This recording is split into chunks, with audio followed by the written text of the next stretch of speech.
Hello, guys. So, tomorrow I have an examination for journalism and mass communication, and I studied about the whole thing just 2 to 3 days ago. Everything in 2 to 3 days, and I just thought that maybe I should share you people about how, like, give you a little lesson about how it is.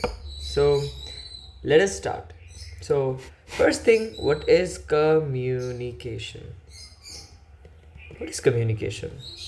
Basically, for communication to occur, the first thing that we need to have is something in common.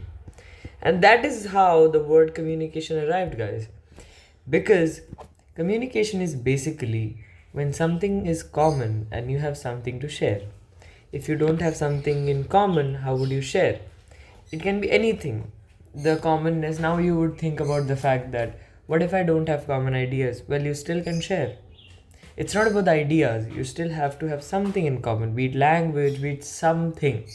If nothing is in common, it's very hard to communicate, because you would realize the fact that people with two different languages have very difficulty in communication. Why? Because they vary in languages. Exactly. So now that we have understood that communication is important and what is communication, now we have to understand what are the things that make up communication. So when we are talking about communication, there are 5 key factors that are responsible here. We have to keep 5 things in mind. First, the sender, someone who is sending the message.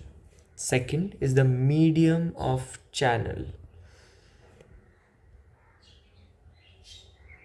Third thing is message. Fourth thing is receiver. And the fifth and the last thing is feedback. So, what are these? Sender, the person who is sending the message is referred to as the sender. So, basically, if we would look at it this way, this is a sender and this is a receiver. Sender, receiver. The circle sizes don't really matter, that it's just my fault in drawing. So the message goes from sender to the receiver. So in this diagram, this is the sender and this is the receiver. So the sender message sends the message to the receiver via what? Via a medium of channel. So this can be a, okay, now we won't go into the types definitely, but soon we will. So it would go through a channel. Let's assume you write a letter. Sorry. You write a letter. So you write a letter which contains a message.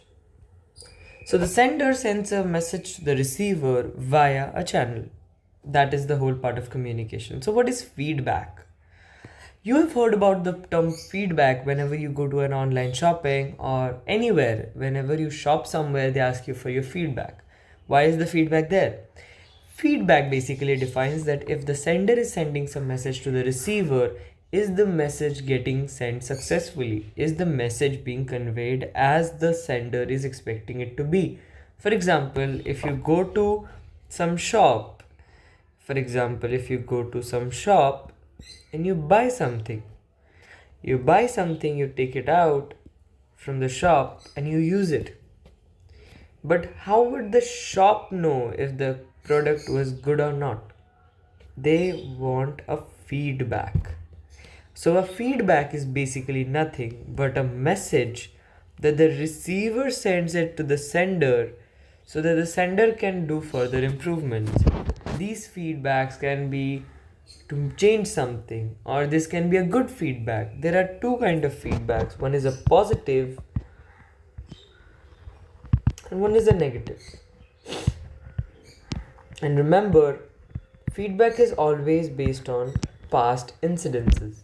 Feedbacks can be of future incidences, which are called feed forwards. feedbacks which are based on something from the future or some changes made for the future or something that hasn't really come yet, but you want to give feedback about that, that is called a feed forward.